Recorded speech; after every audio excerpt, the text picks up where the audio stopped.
예배 온전한 준비로. 레위기 1장 1절부터 9절. 여호와께서 회막에서 모세를 부르시고 그에게 말씀하여 이르시되 이스라엘 자손에게 말하여 이르라. 너희 중에 누구든지 여호와께 예물을 드리려거든 가축 중에서 소나 양으로 예물을 드릴지니라. 그 예물이 소의 번제이면 흠없는 수컷으로 회막문에서 여호와 앞에 기쁘게 받으시도록 드릴지니라. 그는 번제물의 머리에 안수할지니 그를 위하여 기쁘게 받으심이 되어 그를 위하여 속죄가 될 것이라.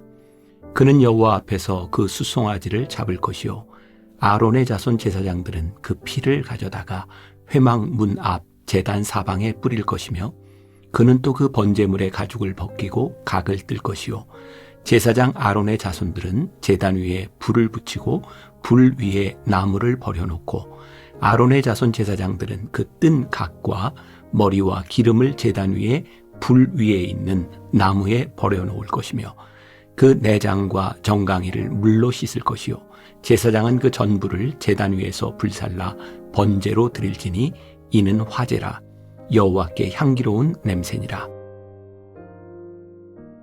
예배자는 관객이나 시청자가 아닙니다. 목회자와 찬양대, 임사 맡은 자들은 예배를 돕는 자입니다. 하나님 앞에 서 있는 우리 한 사람 한 사람이 예배드리는 주체이며 하나님의 임재를 경험하는 당사자입니다. 예배에는 방관자가 없습니다. 구약시대 하나님께 제사 드리러 나오는 자는 누구든지 소나 양을 제물로 바쳐야 했습니다. 제물을 바치는 이유는 대속 때문입니다. 하나님은 거룩하시기 때문에 죄와 함께 하실 수 없습니다. 하나님 앞에 나와 예배드리기 위해서는 먼저 죄의 문제를 해결해야 하는 것입니다. 하나님은 우리와 함께 하시기 위해 피, 곧 대속의 죽음으로 주께 나아갈 길을 만들어 주셨습니다. 제물은 제사장이 아니라 제물을 드리는 자가 잡습니다. 가져온 제물을 잡을 때 제물의 피가 튀고 그 피 냄새가 진동합니다. 살아있는 동물의 꿈틀거림과 생명이 서서히 빠져나가는 죽음을 오감으로 느끼게 됩니다. 제물을 드리는 자는 제물을 통해 자신의 죽음을 경험합니다. 죄의 삭시 사망인 것을 되새기며 오늘도 나를 살리신 하나님의 은혜와 사랑에 감사하며 감격합니다.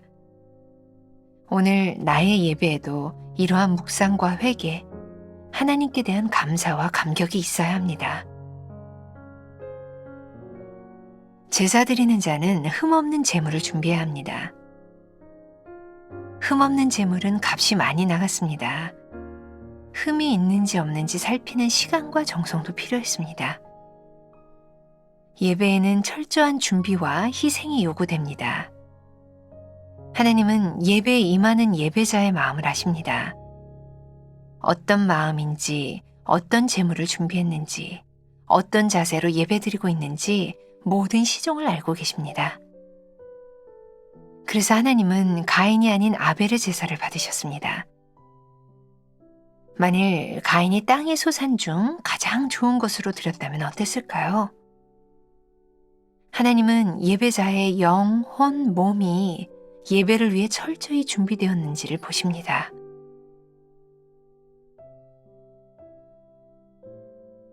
나는 온전히 준비된 예배를 드리고 있습니까? 예배를 위해 나의 영, 혼, 몸은 어떤 준비를 하고 있습니까? 예배를 통해 죽음과 소생의 기쁨을 경험하고 있습니까? 오늘은 2월 19일입니다. 예배, 온전한 준비로, 이런 제목으로 하나님의 말씀을 묵상하려고 합니다. 어제에 이어서 오늘 두 번째 예배, 어제는 하나님의 기쁨이 되는 예배, 오늘은 온전한 준비로. 자, 오늘 여러분들의 마음 가운데 예배가 온전한 준비로 드려지는 것이구나. 요 단어 하나가 여러분들 마음속에 잘 들어왔으면 좋겠어요. 자, 오늘 그 예배에 대한 말씀을 시작하기에 앞서서 제가 참 좋아하는 작가죠. 유진 피터슨이 쓴 그 길을 걸으라 라고 하는 책에 나오는 짧은 문장을 좀 여러분들에게 읽어드리려고 합니다. 한번 잘 생각하면서 들어보세요. 성경은 예배를 하나님의 백성의 공동체 가운데서 하나님의 말씀에 반응하는 행위라고 말한다. 성경에서 말하는 예배는 사람이 체험하는 무엇이 아니라 우리의 느낌이 어떻든지 심지어 그것에 대한 느낌이 있는지조차 상관없이 우리가 행하는 무엇이다. 체험은 그러한 예배로부터 발전되어 나오는 것이지 그 반대로 이루어지는 것이 아니다. 이사야는 성전에서 예배를 드리는 도중에 예언자로서 사명을 받았을 때 보고 듣고 느끼는 체험을 모두 했다. 그러나 이사야는 스랍의 체험을 하려고 그곳에 갔던 것은 아니었다. 하나님은 자신이 누구인지 계시하셨고 순종을 요구하신다. 예배는 바로 그 계시에 주의를 기울이고 거기에 순종하는 행위다. 조금 말이 어려운가요? 근데 굉장히 중요한 말씀이에요. 예배는 우리들이 하나님께 드리는 어떠한 행위입니다. 그런데 우리는 예배 시간에 늘 그런 기대를 하죠. 내가 예배 시간에 어떤 체험을 할까? 내가 어떤 능력을 받을까? 정직하게 얘기해서 우리들 중에 많은 사람들은 예배에 대한 그런 기대가 있어요. 내가 어떤 체험을 할까? 체험이 잘못된 건 아닌데 체험이 예배의 목적이 되는 것은 아니다. 예배는 우리들이 하나님께 하는 어떤 행위, 하나님께 드리는 오늘 말씀의 제목에 의하면 온전한 준비로 하나님께 드리는 행위인 것이죠. 그리고 그 예배를 드릴 때 하나님께서 우리들에게 어떤 체험을 하시게 할지 몰라요.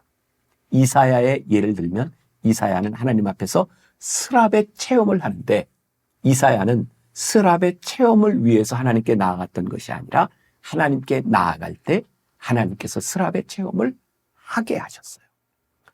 우리가 하나님 앞에 예배자로 나아갈 때 그래서 우리들에게 기대가 있는 거예요.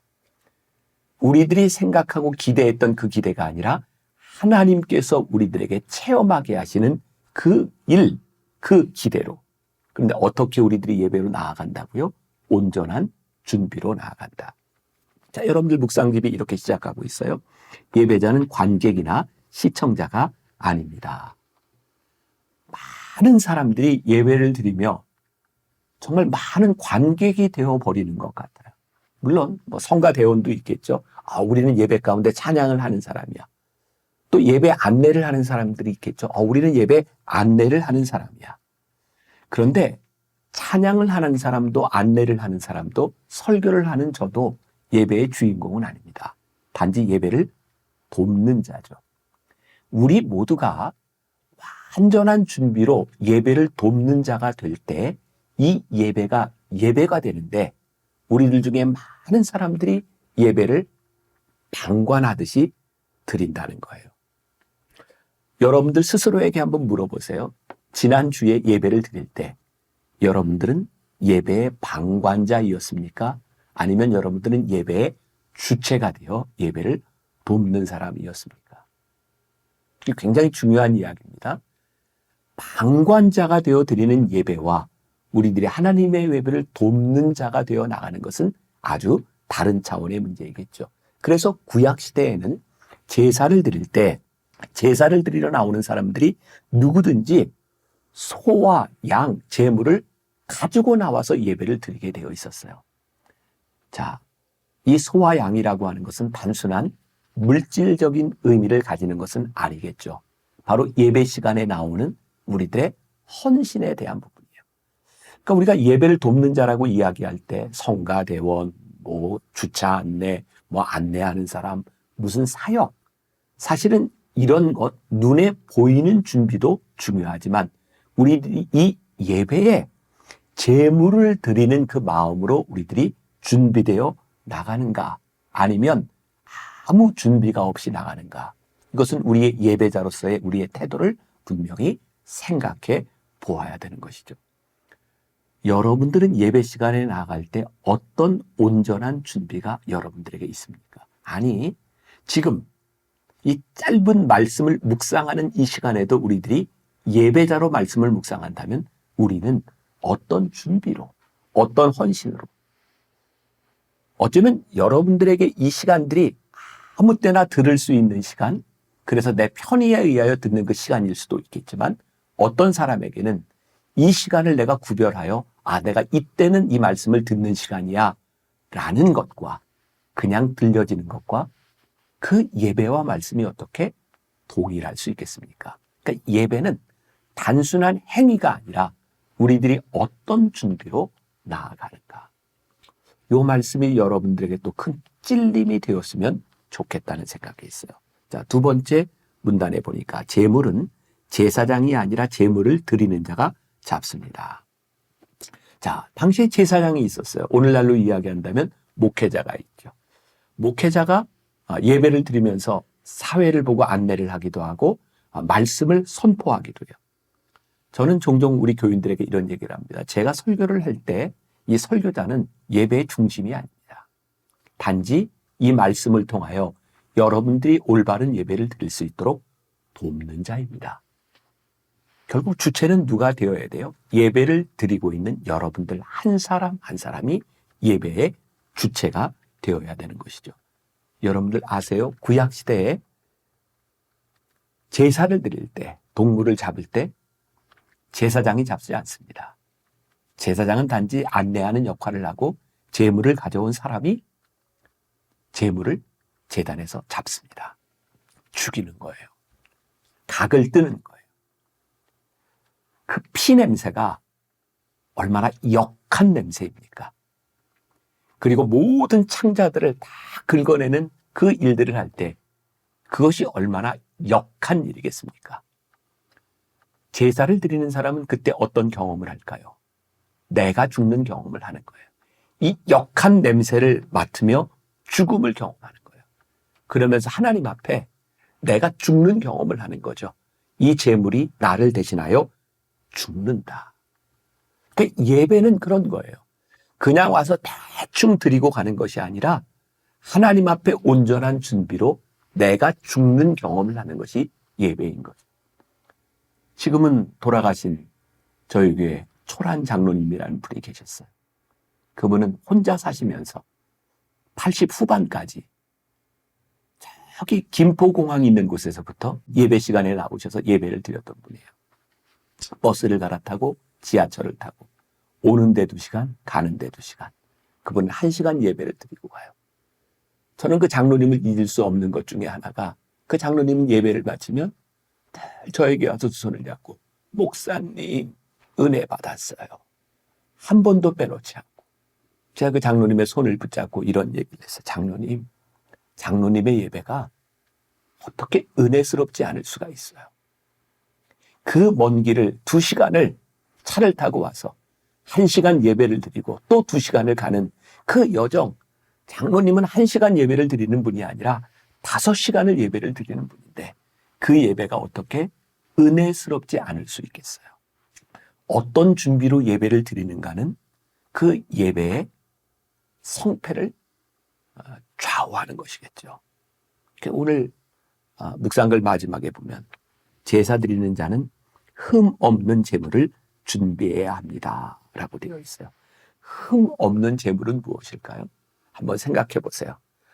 많은 양들이 있는데 흠 없는 양을 고른다면 제가 생각하기에 그 양은 다른 양보다 비쌀 것 같아요. 또 그 양을 고르는 것은 많은 시간이 들어갈 것 같아요. 대충 사서 대충 잡는 것이 아니라 흠 없는 양을 살피는 주의가 필요하고 또 그것을 사기 위한 많은 희생이 필요한 것이죠. 제가 노파심에서 이야기합니다. 흠 없는 양은 단순한 경제적 가치를 의미하는 게 아니에요. 예수님께서 과부의 동전 2렙돈을 귀하다, 이것이 크다 말씀하셨으니까 경제적인 가치로 예수님은 따지신 것이 아니라 그 사람이 제물을 드리는 온전한 준비와 마음을 보고 계셨던 거예요. 우리들이 하나님 앞에 예배를 드릴 때 온전한 준비로 하나님께서 야, 네 예배가 귀하다. 오늘 네가 말씀을 듣는 이 시간이 귀하다. 말씀하실 수 있다면 정말 좋은 예배를 우리들이 드리는 사람이 아닐까요? 오늘 여러분들에게 이 예배 온전한 준비라는 단어가 여러분들 마음속에 새겨지면 좋겠습니다. 기도하겠습니다. 오늘 말씀을 통해 우리의 모습, 하나님 앞에 때로는 불성실하고 불충했던 우리의 모습도 보게 하셨습니다. 우리는 어떻게 예배드리는지, 어떤 준비로 예배를 드리는지 우리의 신앙을 점검케 하여 주옵시고 온전한 예배자로 설 수 있는 귀한 하나님의 사람들이 되게 하여 주옵소서. 예수님의 이름으로 기도했습니다. 아멘.